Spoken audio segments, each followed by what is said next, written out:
So what's up guys, this is آصف رسولی. خیلی خوش آمدید در چنل خودتان، چنل ایتون. امیدوار هستم که خوش و خرم و سلامت باشین، همراه ما باشید در یک قسمت متفاوت از چنل خودتان.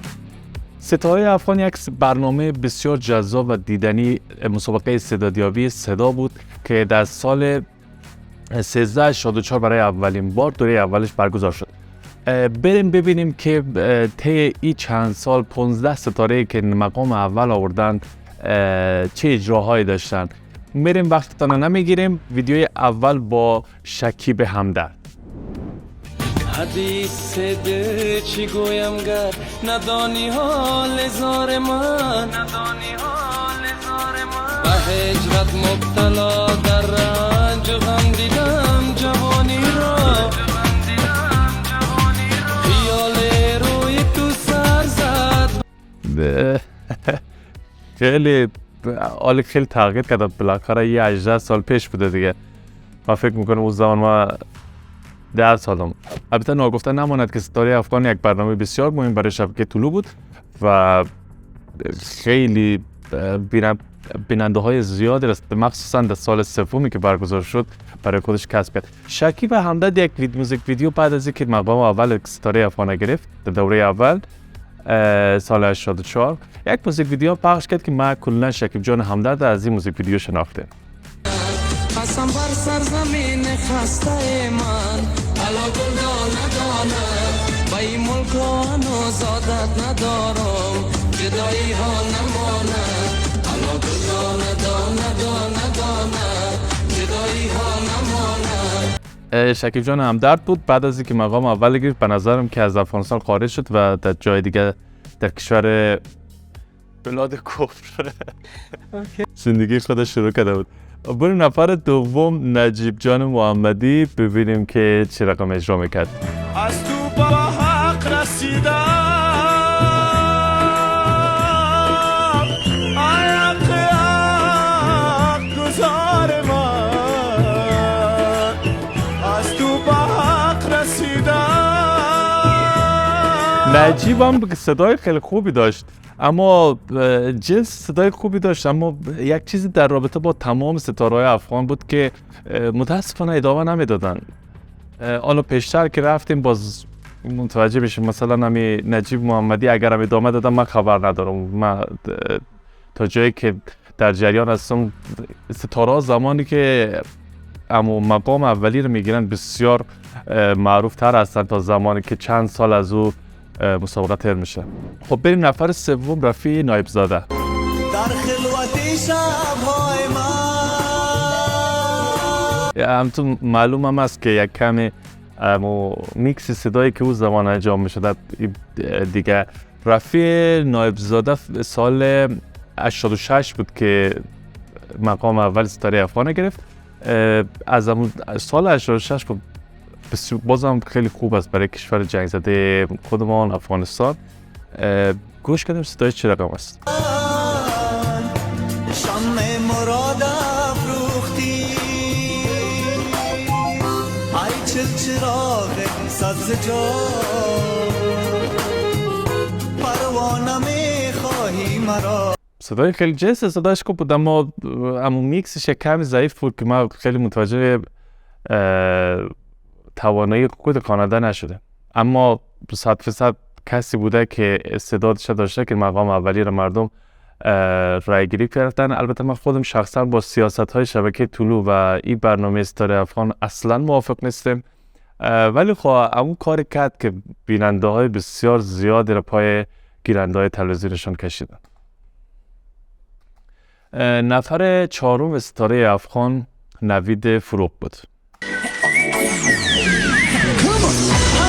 جان زخم بیمارم امشب، ستاره در هوا مشمارم امشب، مکه مردم زغم پروانه دارم من با خدا مسپارم امشب، دختر زلفای خودشان میکنم. خب من اینا رو که هیچ یادم نیسته، به خاطر که اون زمان خیلی خردتر بودم، باز خیلی علاقه زیاد به تلویزیون نداشتم متاسفانه.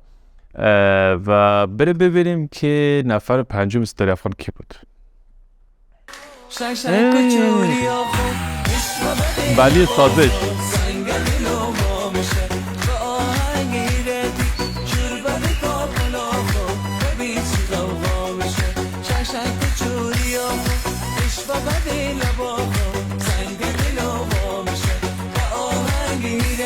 یک آهنگ بسیار جالب اجرا کرد، اما این ویدیویی که شما سر میکنید به نظرم که برای ابرستاره یا شاید به عنوان یک مهمان بود، چون تا جایی که من یادمه ولی سازش و زمانی که اجرا کرده بود در ستاره افغان بسیار جوانتر از این ویدیویی بود که شما سر کردین. یک موزیک ویدیو هم داشت ولی سازش با سراج پوپل که من اون موزیک ویدیو رو خیلی خوش داشتم، اما همطور سراج پوپل هم واقعا خیلی خوش داشتم، در چند زبان مختلف تسلط داشت. کم کم یادم میاد که اون سال سراج پوپل شرکت کرده بود دیگه، از اون زمان به بعد دیگه تقریبا یادم میاد. بریم موزیک ویدیوی ولی سازش هم ببینیم همراه سراج پوپل. سلام عزیز دلم در چمن گلبلند باغ. یک چیز جالبی که در حال حاضر البته جالب است میکاپ مدل ها است که البته خب اون زمان برای خودش جالب بود و اون زمان مود و فشن اون زمان امور تو بود، ولی برای حال حاضر بسیار جالب است همون میکاپ هایشان. تو میگم سلام بگو با گلم، سلام بگو با گلم. این موزیک ویدیوشون خیلی خوش داشتم، حتما برین سعی کنید. نفر بعدی ستاره ششم ستاره افغان امید الطاف بود.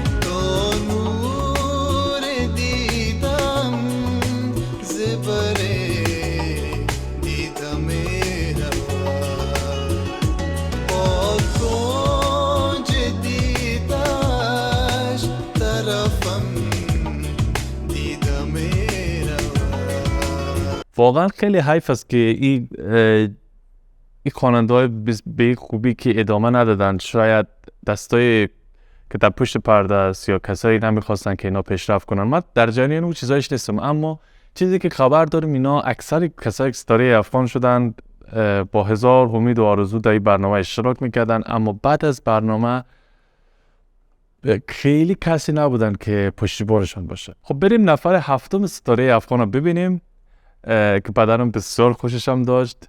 ستاره هفتم رضا رضایی.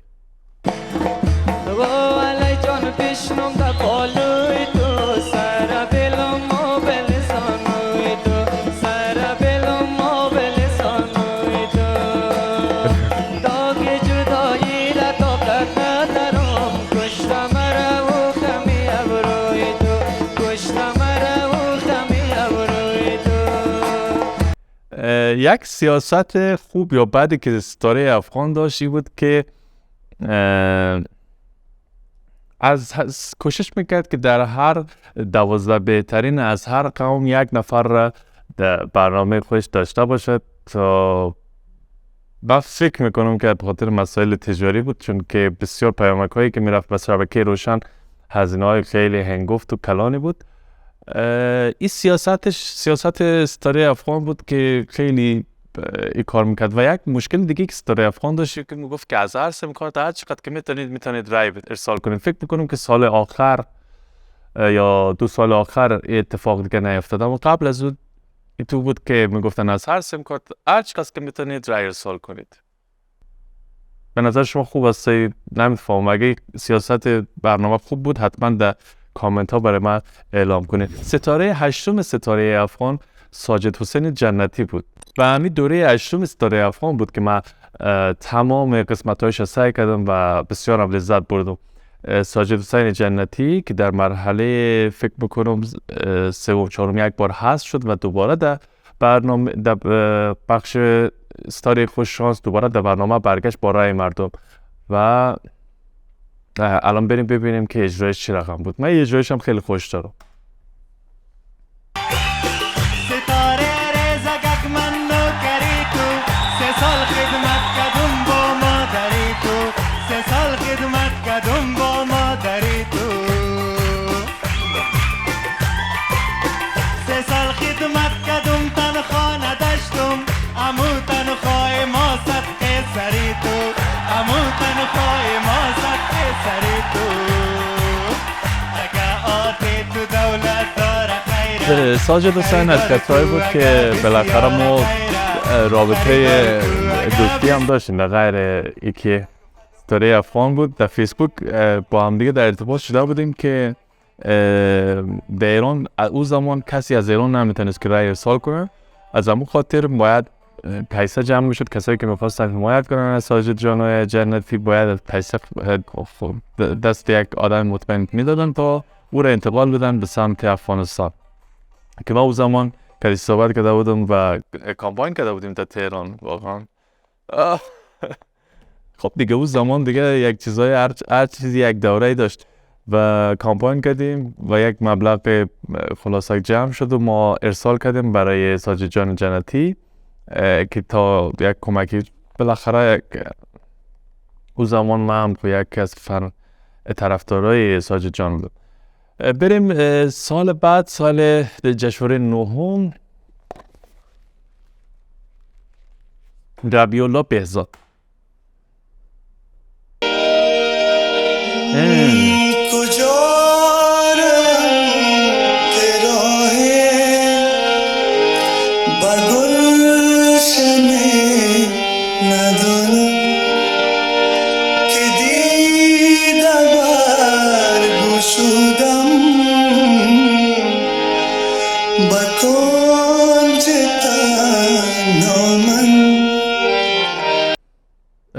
من مطمئن نیستم که همیشه غزل میخوان یا نه، ولی این سبک غزل من شخصا خوشم نمیاد. خب بالاخره فولک افغانستان است دیگه و موسیقی هم چیز کاملا سلیقه‌ایه. این سال یک دخترک بود به نام آنایتا الفت.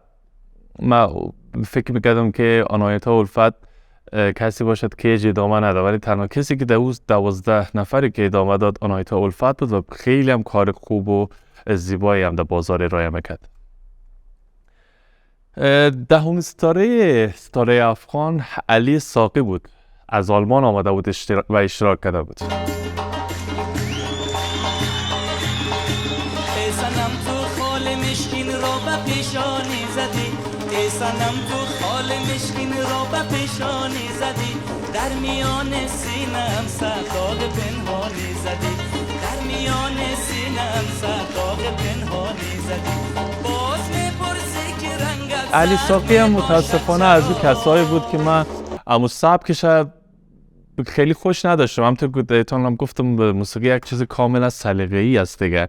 من خودم خوشم نمی اومد از سبکی که علی ساقی اجرا میکرد، اما خواننده بسیار توانا است. این هم متاسفانه مثل تمام ستاره‌های دیگه ادامه نداد. فکر میکنم یک یا دو تا ترک بعد از اینکه ستاره افغان شده بود در مارکت دری ارائه داد، اما بعد از دیگه و البته اینم نگفتن نماند که تمام ستاره کوشش میکردن که بعد از اینکه نمره اول میگرفتن در جاهای مختلف کانسرت های برگزار میکردن و خب بالاخره تهیه کننده های بود، پرودوسرایی بود که از این فرصت استفاده میکردن و خواننده بعد از اینکه کانسرت ها خلاص میشد و پرودوسرها الایشان میکردن، فکر میکنم که یک ضربه اینا که میخوردن و ناامیدی که میشدن، بالاخره خب پرودوسرها بعد از این آدم میرفتن دنبال نفر جدید، کسی که دوباره ستاره افغان قرار خواهد بشه.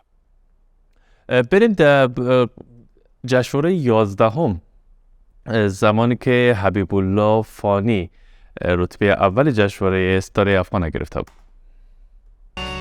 که تیغ و تیر و خنجر می‌فروشد، که تیغ و تیر و خنجر می‌فروشد.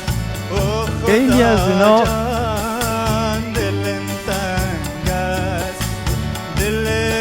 خیلی بسیار میکاپ جالبی داشت. من فکر میکنم که خیلی از این آرتیستایی که دستاره افغان رتبه اول گرفتن واقعا صلاحیتش نداشتن.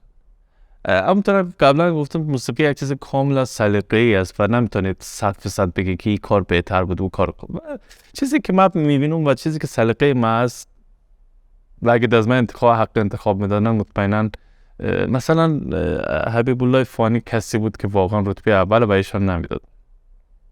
نفر بعدی البته علی ساقی هم بود، یعنی اگه من احتمال میتونستم این جایزه رو بدم در علی ساقی و حبیب الله فانی رو نمیداد. بالاخره سلیقه است دیگه. در جشنواره 12 یک رپر مقام اول ستاره افغان گرفت. خیلی جالب بود. برای اولین بار، البته سال قبل نه، اما چند سال قبل تر، همون سالی که ساجد حسین جنتی به نظرم که مقام اولی گرفته بود یا سال بعد، دقیق اطلاع ندارم، که زیبا جان حمیدی اشتراک کرده بود و در اون برنامه مقام هفتم هشتم گرفت. برای تنها رپری که مقام اول جشنواره ستاره افغان، یک پربیننده ترین برنامه افغانستانی در کشور عزیزمان را دریافت کرده بود، سید جمال مبارز بود. بریم یک از ویدیوهاش ببینیم. اما من باز میگم که سید جمال اگر تنها رپر نبود مطمئنا جایزه نمی گرفت. من خودم بالاخره سالهای سال رشته من دمی مستندسازی و فیلمسازی در بخش همی رپ هسته. جمال مبارز متاسفانه رپری نبود که جایزه اول ستاره افغان بگیره. افغانستان محور جنگ، شنیدمش از سرگوشه صدای فیری تفنگ. افغانستان کشور زیبا، محور جنگ از قلب آسیا، ولایت‌های سرسبز داره کشور. اما یک کار خیلی بزرگ و کلانی که یکی از کارهای کلانی که جمال مبارز انجام داد این بود که دمی ویدیویی که شما سعی میکنین پشت سرش نغمه احساس شده یا خانم هنگامه هست. البته من خیلی دوستای دیگه مطمئنا بزرگای موسیقی افغانستان هستن. کار بزرگی که سید جمال مبارز انجام دادی بود که باعث شد که نغمه رپ گوش کنه. من مطمئن هستم که خانم نغمه خیلی بسیار یک زن با استعداد و در علم موسیقی و آهنگای بسیار نوستالژی و خاطر انگیز برای همه ما داره، اما رپ فکر نمی کنم که گوش کرده باشد. و سید جمال یک از همین کارهای کلانی که کرده بود این بود. البته سید جمال مبارز یک کار بزرگی کرده بود، باعث شد که پدرای ما حداقل یک بار رپ گوش کنه. حالا یک سری علاقه‌مند شد و یک سری علاقه‌مند نشد و خیلی از دوستای من معتقد بود که برعکس عمل کرد.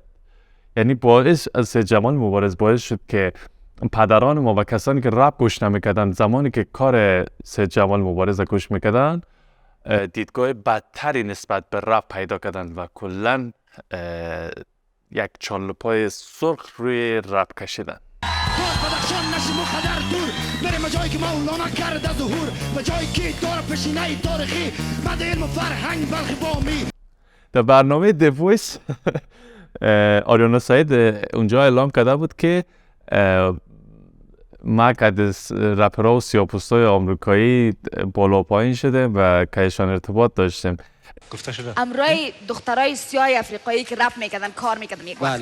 اینجا تنها کسی که دمی جمع یک کمی کده رپ هد میزنه یا همو اکتیویتیش دارد آریانا سعید است. اما من بعید میدانم که خیلی در زمینه هیپ هاپ و شاخه رپ بتانه نظری بده که 100% اگه میتونست خب سید جمال رتبه اول نمیگرفت. در دوره 13ام ستاره افغان سال 96 رتبه اول ستاره افغان مصطفی هنرجو گرفته بود. بریم یک از اجراهایش ببینیم. تو دولت داره خیره، خریدار تو اگه بسیار خیره، خریدار تو اگه بسیار خیره، نکو کدمو غریب و بے وفایی، در دنیا کلگی ناداره خیره، در دنیا کلگی ناداره خیره.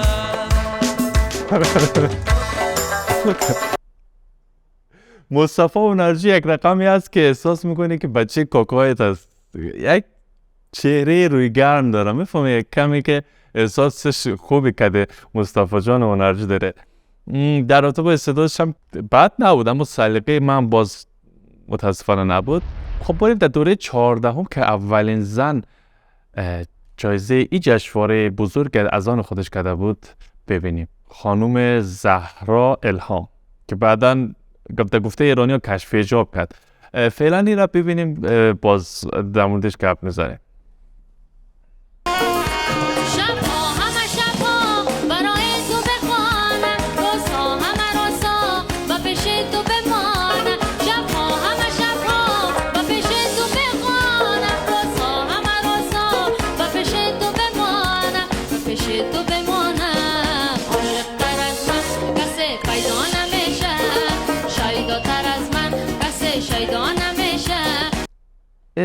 زهرا الهام هم کسایی است که واقعا دیگه جایزه رتبه اول واقعا فکر نمیکنم که جایگاهش رتبه اول باشد.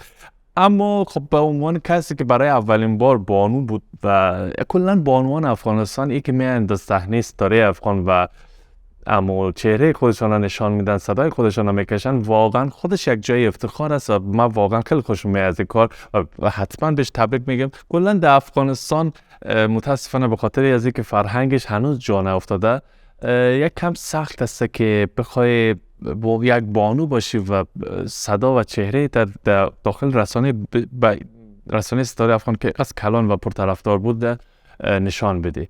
به نظرم که کار بسیار بزرگی کرد. ولی جنس صدای شما صادقانه دهشان بگم که جنس صدایش کش نداشتن. شما چه رقم فکر میکنید؟ اگه من اشتباه میکنم حتما نظرات در کامنت ها برای من بذارید. ترجیحاً کامنتی که میذارید فینگلیش باشد. به عنوان مثال سلام خوبی، مثلا خیلی خوب بود. این خیلی بهتره تا که بخوای فارسی تایپ کنید. کلا برای هر کسی در هر پیجی که رفتین تایپ کردید بهتر است که انگلیسی تایپ کنید. خب بریم اجرای فهیم فنا رو ببینیم.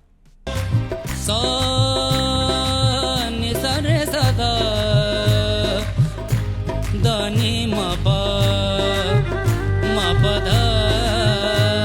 دانی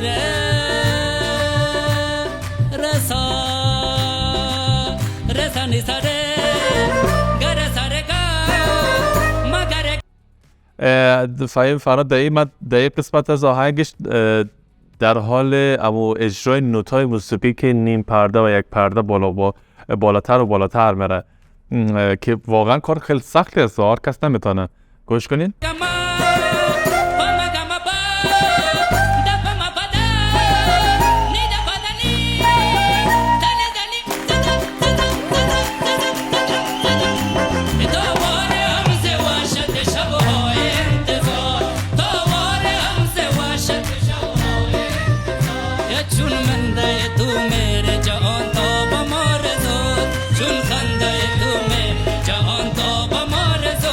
خب فهیم جان فنا واقعا کسی بود که بسیار استعداد داشته و من اگر حق زیر داشتم که یه جایزه بدم در 15 ستاره برتر افغانستان، حتما فهیم فنا رو به عنوان نفر اول این لیست من قرار میدادم و استعداد خیلی خاصی داره. به نظر شما که دم از این 15 تا جای حق زیر داشت که نفر اول ستاره 15 نفر برتر از ما باشد. اما یک چیز بسیار مشکلی که هست در بین تمام آهنگ‌های فولک افغانستان این است که خیلی در فرهنگ هندوستان آمیخته است، مخصوصا همین موزیکای غزل یا قوالی فهیم جان فنا یعنی تو سبک‌ها بسیار سبک هندوستان نزدیک است. مثلا شما اگه سعی کنید همین متن فارسی فهیم جان فنا رو بردارین و یک متن هندوستانی اضافه کنین، هیچ کس نمیفهمه که فهیم جان فنا افغانستانی است.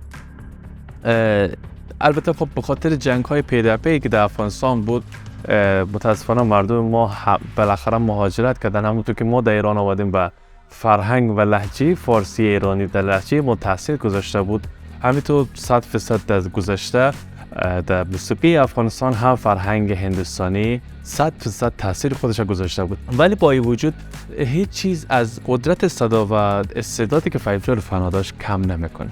این بود 15 برتر ستاره افغان و نظرتان حتما با ما اشتراک بذارین، کوشش کنید که در انگلیسی بذارید و لایک و سابسکرایب حتما یادتان نرد و اون زنگوله بغل سابسکرایب حتما فشار بدید تا از ویدیوهای بعدی ما اطلاع پیدا کنید. امیدوارم که از این برنامه لذت برده باشین. همه تان خوش دارم. اندوالو مزده. شبتان بخیر.